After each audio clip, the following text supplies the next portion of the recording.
1장 26절에서 38절 말씀 같이 봉독하겠습니다. 여섯째 달에 천사 가브리엘이 하나님의 보내심을 받아 갈릴리 나사렛이란 동네에 가서 다윗의 자손 요셉이라 하는 사람과 약혼한 처녀에게 이르니 그 처녀의 이름은 마리아라. 그에게 들어가 이르되 은혜를 받은 자여 평안할지어다.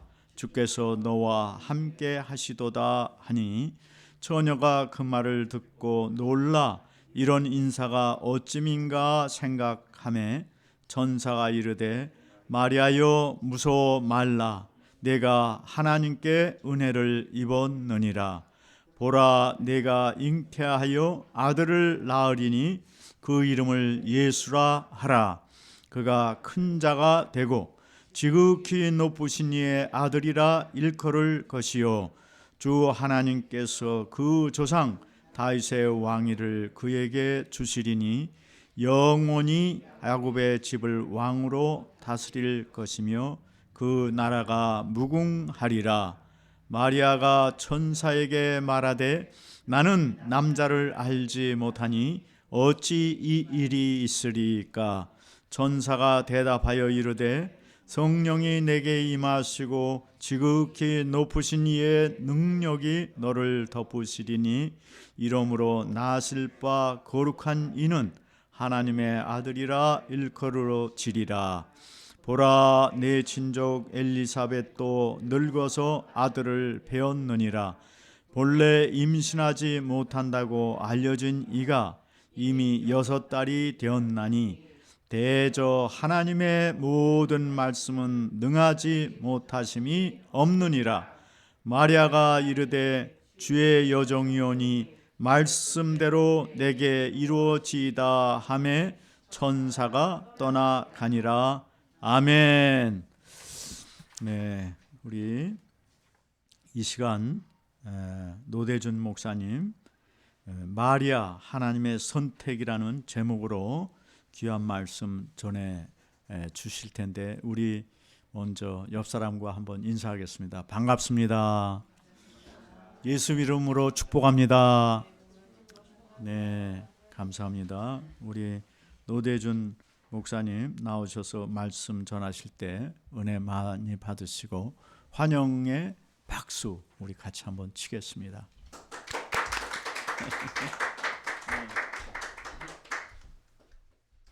고맙습니다. 제가 코네리컷에서 좀 오래 목회를 했댔어요. 그때 이후로는 그리고 거기서 이제 버지니아로 내려온 이후로는 이렇게 젊은 회중을 본 적이 없습니다. 그래서 얼마나 반갑고 좋은지 모르겠습니다. 우리 심대식 목사님 이 귀한 기회를 주셔서 이렇게 아름다운 그 회중과 더불어서 함께 예배하게 하시고 또 이렇게 하나님의 말씀을 선포하는 이런 귀한 기회를 주신 것을 참 고맙게 생각합니다. 우리 지금 대림절을 지나가고 있습니다. 애드번트요. 대림절 혹은 대강절 혹은 애드번트요. 우리 예수님 오신 것을 기다리는 그런 절기입니다. 그래서 오실 예수님을 우리가 기다리면서 어떤 마음으로 기다려야 하는가, 또 특별히 오늘 우리 읽은 말씀은 그 수태고지, 마리아의 수태고지라는 그런 텍스트입니다. 이 부분을 통해서 하나님께서 하나님의 선택을 받는 사람들에게 어떤 그 특징이 있는가, 어떤 부분이었는가라는 사실을 좀 우리가 발견할 수 있으면 좋겠다 생각합니다. 과거에 그 탈무드에 이런 이야기가 있었습니다. 어떤 왕이 있었는데 그 공주를 굉장히 사랑하는 왕이었습니다. 근데 그 공주가 갑자기 중병에 걸려서 앓고 있는 거죠. 그리고 뭐 시간이 갈수록 이제 차도가 보이질 않습니다.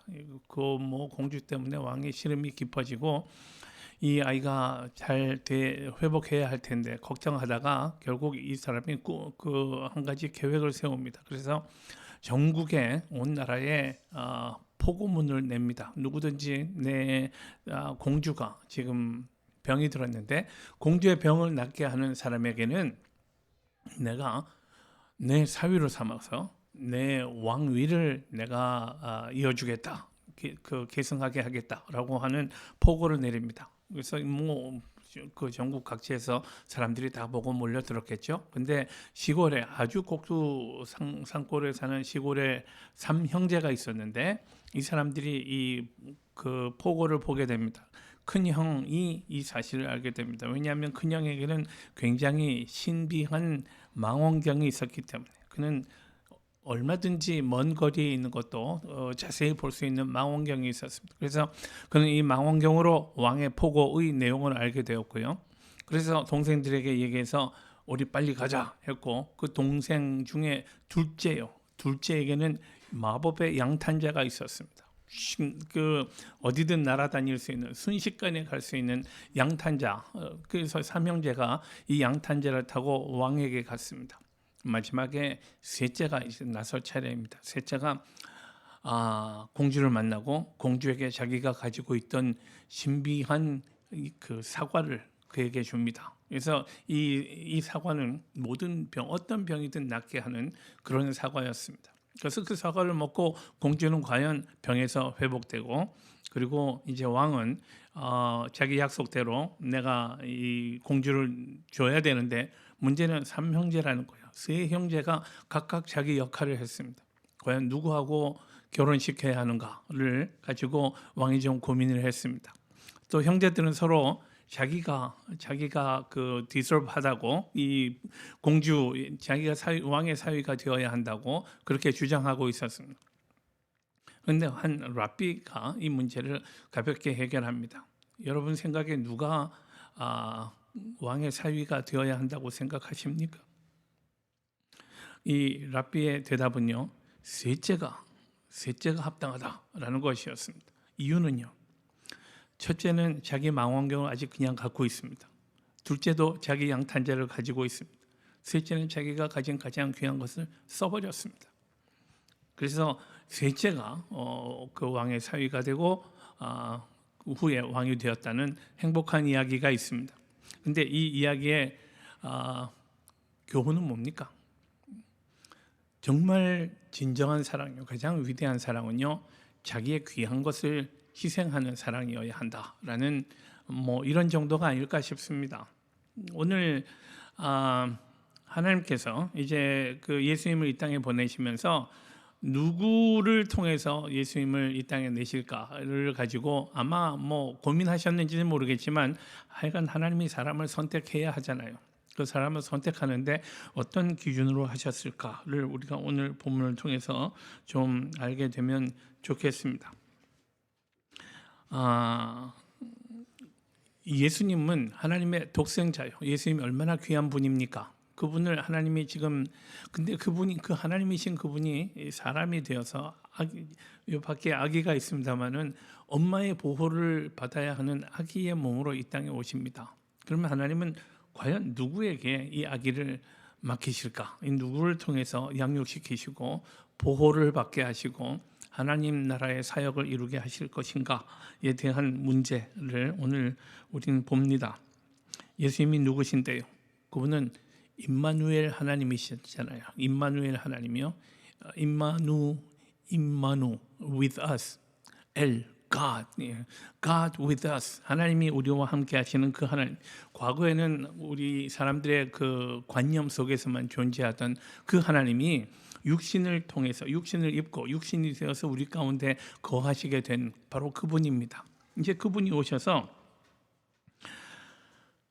하나님의 나라를 만들어가고 하나님의 하나님이 계획하시는 그런 평화로운 세상을 하나님이 만드실 것입니다. 예수님께서 만드실 것입니다. 이사야서 2장 4절에 보면요, 예수님께서 하실 일에 대한 말씀이 이미 예언되어 있습니다. 그가 열방 사이에 판단하시며 마지막 판단주가 되실 것입니다. 심판관요, 많은 백성을 판결하리니, 그 다음은요, 무리가 그 칼을 쳐서 보습을 만들고 그 창을 쳐서 낫을 만들 것이며, 이 나라와 저 나라가 다시는 칼을 들고 서로 치지 아니하며 다시는 전쟁을 연습지 아니하리라.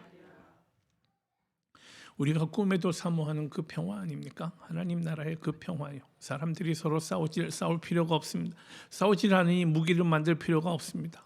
무기를 만들지 않고 사람들끼리 약한 사람, 강한 사람 뭐 가릴 것 없이 모두가 같은 하나님의 평화를 누리게 될 그 나라를 우리 주님이 보여주실 것입니다. 뭐 사람들뿐 아니라요, 사나운 짐승들도 어린 양과 함께 뛰어놀고, 또 사람들이 뭐 심지어는 짐승들까지도 그런 이런 평화를 함께 누리는 그런 나라. 그래서 이런 참 평화와 또 전 우주적인 화해를 가져오실 그 하나님, 그 하나님이 예수님 아니십니까? 이 하나님께서 이제 아기로 태어나실 터인데 도대체 누구에게 그 아기를 맡기시는가? 먼저 오늘 후보가 될 만한 사람들이 좀 제시되어 있습니다. 우선 누가복음 1장 5절입니다. 누가복음 1장 5절에 보면 이렇게 시작이 됩니다. 유대왕 헤롯 때에 아비야 반열에 제사장 하나가 있으니까지만 하십시다. 우리 사실은 아비야 반열까지는 갈 필요가 없었는데 헤롯 때입니다. 저는요, 여러분 성경 같이 읽으시는 게 대단히 인상적이네요. 아주 좋네요. 예, 예, 훈련을 잘 받으셨습니다. 아주. 제가 전에 명성교회 갔었던 적이 있어요. 명성교회. 근데 그분들은요, 성경 읽으면 성경 어디 누가복음 1장 5절 그러면은 칙 찾습니다. 그래서 온 교회에 성경 찾는 소리가 사사사사 이렇게 나는 거예요. 예, 하여간 거기 그런 모습이 참 좋았는데 여러분도 그런 수준입니다. 놀라운 레벨입니다. 우선 유대왕 헤롯 때에 이렇게 시작됩니다. 예수님이 태어나셨을 때에 유대인들의 왕은 헤롯이라는 사람이었습니다. 사실은 대대로 헤롯이라는 사람들이 그곳의 왕으로서 군림하고 있었습니다. 물론 이 사람들이 그 로마 황제의 인준을 받아야 하는 사람들이었긴 했지만, 그러나 로마 황제들이 굳이 이 사람들이 가지고 있는 그 지방 권력에 대해서 일일이 간섭하지는 않았습니다. 그러니까 그 시기 유대 땅의 최고의 권력자는 헤롯 왕이었습니다. 예수님 태어나셨을 때 그 예루살렘 성전이 건축 중이거나 완공되었었을 것입니다. 예루살렘 제3성전이라고 하는 거예요. 근데 그때 예루살렘 대제는 이 건축에 굉장히 관심이 많았던 사람이라고 합니다. 아마 그때 세워진 그 성전이 세계적으로 가장 위대한 건물이었을 것이라고 사람들이 생각합니다. 그만큼 이런 권력이 있었으니까 그런 일들이 가능하게 되는 거죠. 여러분 그 헤롯 때에 하나님께서, 지금 유대왕 헤롯 때에 예수님이 태어나셨는데, 그때 하나님이 만약 헤롯의 가문에서 예수님이 태어나게 하셨다면 우리들 관점에서 생각해 보면 매우 편리했을 것이다라고 생각하지 않습니까? 예, 왕의 가문에서 태어나면 유대인의 왕으로 오신 예수님, 그분이 하나님 나라를 만들어 가는데 얼마나 큰 도움이 되겠습니까? 그냥 자연스럽게 그곳에서 살다가 왕국에서 살다가 교육받고 나이 돼서 왕으로 즉위하면 그만이잖아요. 그러면 그냥 유대인의 나라가 그냥 만들어지는 것 아닙니까? 그러니 이 헤롯 가문에서 그냥 태어났으면 얼마나 편했을까라고 우리는 생각합니다만은, 그러나 하나님은 그렇게 하지 않으셨습니다. 이 세상에서 권력을 쥐고 있고요, 세상을 마음대로 흔들어대는 그런 사람들로부터 예수님의 삶이 시작되었다면 이게 그 편리한 방법인 것 같긴 합니다만은, 그러나 하나님은 헤롯에게 예수님을 맡기지 않기로 결심하셨습니다. 무엇 하나 부족함 없는 최고 권력자가 하나님의 선택이 되지 못했다라는 사실을 생각해 보십시다. 땅 위의 권력자들로부터 예수님의 사역이 시작되지 않습니다. 우리가 예수님을 그리스도라고 고백할 때는요, 예수께서 세상에 단 한 사람밖에 없는 바로 그분이라는 고백을 동시에 하고 있습니다. 그 베드로의 고백 있잖아요. 주는 그리스도시요 살아계신 하나님의 아들이십니다 하는데요. 이 히라버 성경이요, 영어 성경, 히라버 성경을 그대로 옮긴 영어 성경을 가만 보면 히라버든 영어든 간에 You are the Christ가 있습니다. 정관사 더가 있습니다. 정관사 더, the Son of Living God, 바로 한 분밖에 없는 그분입니다. 우리 이 사실을 사람들이 고백한단 말입니다. 우리가 예수님이 그리스도라고 할 때는요, 세상의 진정한 평화로 세상을 다스릴 진정한 왕은 오직 그분 한 사람뿐입니다. 그리고 그 사람의 이름은 헤롯이 아닙니다. 제가 뭐 이제는 그 떠나 있은 지가 오래돼서 잘 모르겠습니다만은 맨하튼에 있는 그 메트로폴리탄 뮤지엄 오브 아트 있잖아요. 여기 가면 해마다 성탄절 계절에 이 네이티비티 있어요. 예수님 탄생하신 그 장면을 재현해 놓는 그런 그 전통이 있었습니다. 근데 얼마나 실감나게 잘 만들었는지 몰라요. 성경에 나오는 모든 인물들이 전부 다 쫙 그 표정들이 아주 그 잘 제시되어 있습니다.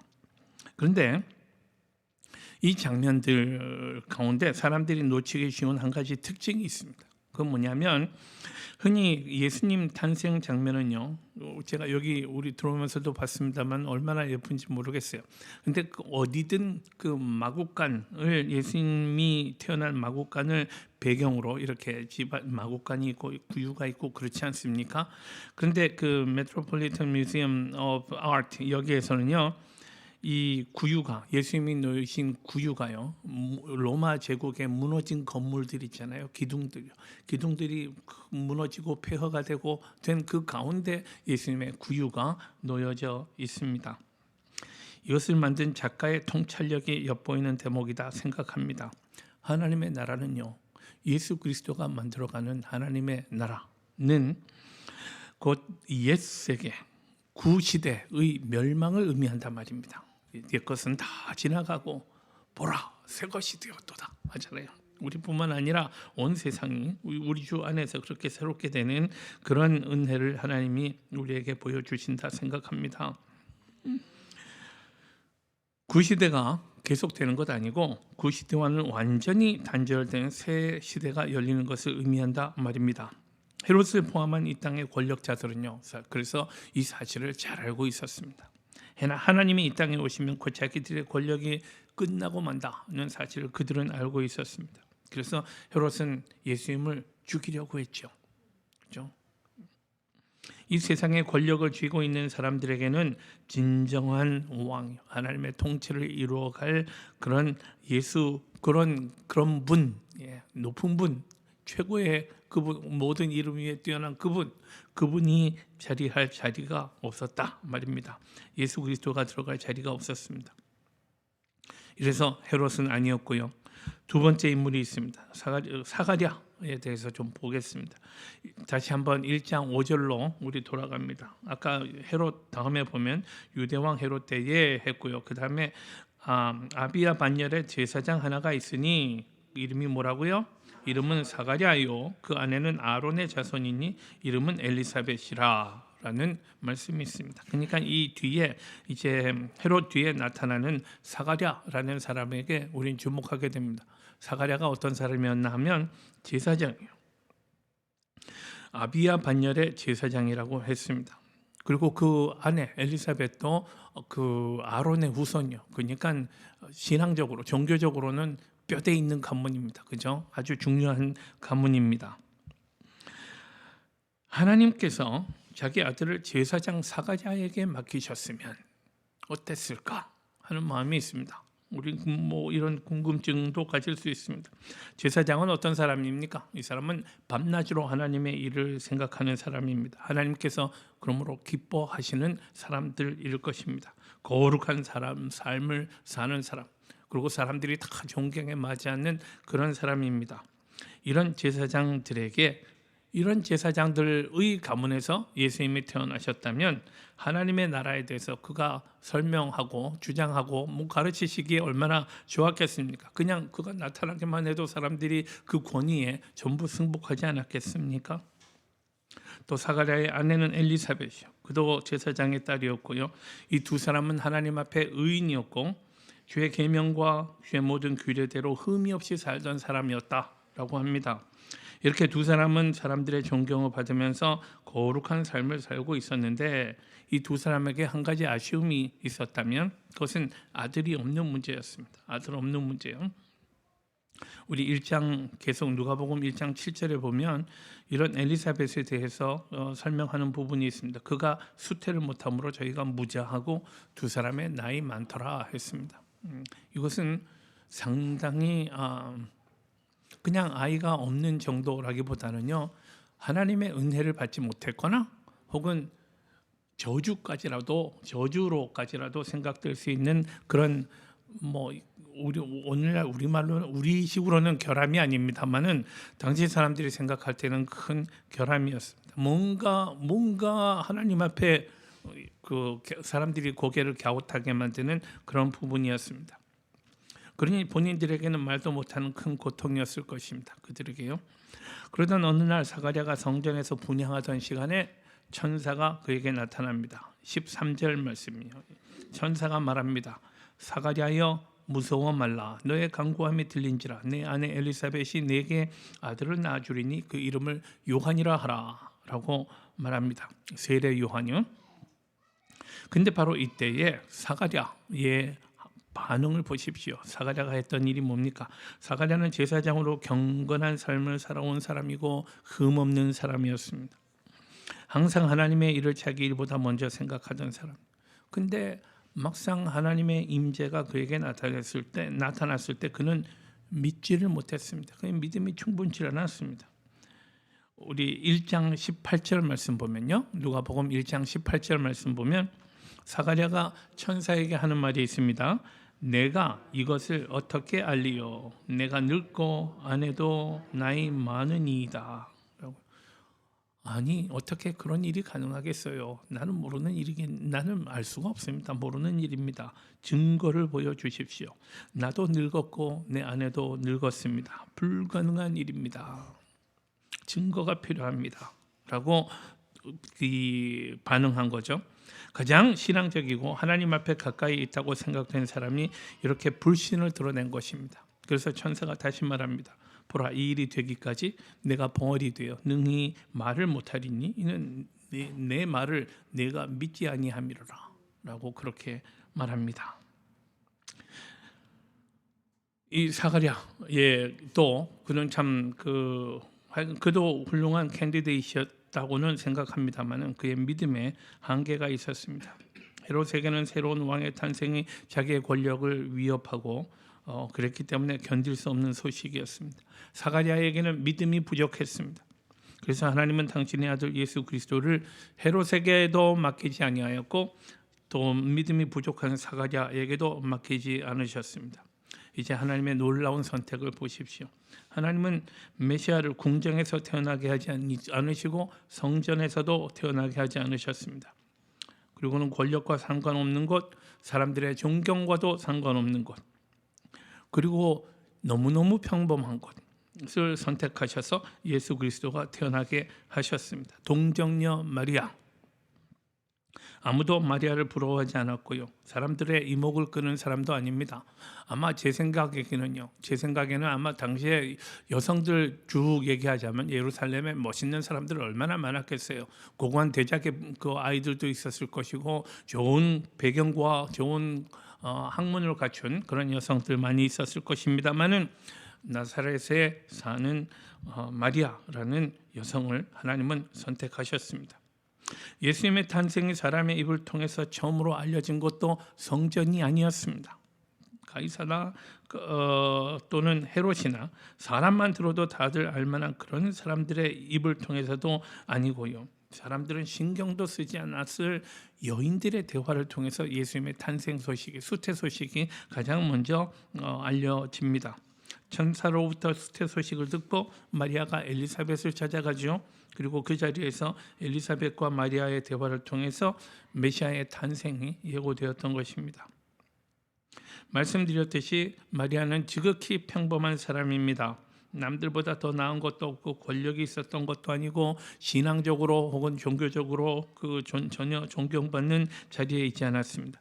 근데 천사가 일러주는 말을 듣고 마리아가 한 대답을 한번 보십시오. 저는 바로 이것 때문에 하나님이 그를 선택하셨다 무릎을 치게 됩니다. 1장 38절 말씀입니다. 마리아가 말합니다. 어떻게 보십시오. 주의 계집종이 오니 말씀대로 내게 이루어지이다. 떠나가니라. 예. 주의 계집종이 오니 말씀대로 내게 이루어지이다. 자기는 하나님의 종이라고, 주님 뜻대로 하십시오. 저는 순종하겠습니다. 라고 대답합니다. 여러분, 이게 여러분 우리 듣기에는 그냥 멋있는 말입니다만은, 그러나 한번 그때 사정을 생각해 보십시오. 이게 얼마나 엄청난 의미를 갖는 말인지 여러분 짐작하기가 쉽지 않습니다. 당시 사회에서요, 여성이 결혼하지 않은 상태에서 아기를 낳는 일이 얼마나 위험한 일이었겠습니까? 일생 동안 사람들로부터 이 일 때문에 질시당하고 모욕받으면서 살아야 했을 것입니다. 심지어는 죽임을 당할 수도 있는 일입니다. 가늠한 사람 돌로 치라 그랬잖아요. 다음에 요한복음에 보면요, 사람들이 예수님을 가리켜서 말할 때에 이제 예수님이 그 고향 동네 가셨을 때 사람들이 이는 마리아의 아들 예수가 아니냐 그렇게 말하는 장면이 나옵니다. 왜 요셉의 아들 마리아라고 하지 않죠? 요셉의 아들 예수라고 하지 않았겠습니까? 그렇죠? 그런 의미라는 말입니다. 아버지가 누구인지 잘 모르겠다는 의미입니다. 그러니 지금 이런 일생 동안 이런 질시를 받으면서 살고 또는 죽임을 당할 수도 있는 일인데도 마리아가 하는 말 들어보십시오. 주저하지 않습니다. 하나님의 뜻이라면, 하나님이 원하시면 그렇게 할게요. 제가 그렇게 되면 좋겠습니다. 그렇게 하세요. 라고 하는 대답입니다. 나는 약하고 보잘것없는 존재지만 하나님께서 나를 통해서 하시고자 하는 일이 있다면 주여 나를 쓰시옵소서. 위대한 믿음 아닙니까? 자기는 어찌됐든 상관없고 하나님의 뜻이 이루어지고 하나님의 하시는 일이 하나님의 뜻 가운데 이루어질 수 있다면 나는 아무것도 괜찮습니다. 나에게 무슨 일이 있어도 괜찮고 나는 상관없습니다. 라는 고백입니다. 누가복음에서 말하고자 하는 바는 하나님께서 마리아를 통해서 메시아가 나게 하신 것은 사람들에게 권력이 있는가? 남들에게 존경받는 지도자인가? 하는 것이 중요한 것이 아니더라. 하나님은 이런 것들 중요하게 여기지 않으신다는 말입니다. 내가 약하고 내세울 것 없는 시시한 존재라 해도 우리 주님께서 내 안에서 이루고자 하시면 훌륭하고 위대하게 이루실 것입니다. 중요한 것은 믿음이죠. 그죠? 하나님 나라를 귀히 여기고 하나님의 뜻이 이루어지는 것이 내 인생의 가장 보람 있는 일이다라고 고백하는 그런 믿음이 중요합니다. 하나님께서 베들레헴의 어느 마구간에서 마리아를 통해서 아기 예수 그리스도를 나게 하셨던 것, 그 아기 예수 그리스도는 우리 인류에게 기쁨의 좋은 소식이 되었습니다. 하나님께서는 자기의 권력을 의지하고 종교적인 지위를 믿고 있는 사람들과는 상관없이 오직 하나님의 뜻을 이루고자 헌신했던 마리아를 통해서 예수께서 세상에 오시도록끔 하셨습니다. 세상의 권력을 가진 사람들, 종교적인 지위를 누리고 있던 사람들은 그를 배척하고 죽이려고 했지만 하나님의 능력은 사람들의 능력과는 다르죠. 사람들이 감히 하나님의 능력에 누가 하나님이 하시는 일을 가로막을 수 있겠습니까? 사람들이 죽인 예수 그리스도를 하나님께서 다시 살리시고 우리에게 다시금 복음을 확인시켜 주지 않으셨습니까? 이 하나님의 아들이 온 세계에서 그를 기다리고 있는 모든 사람들에게 오셨고 앞으로 다시 오실 것입니다.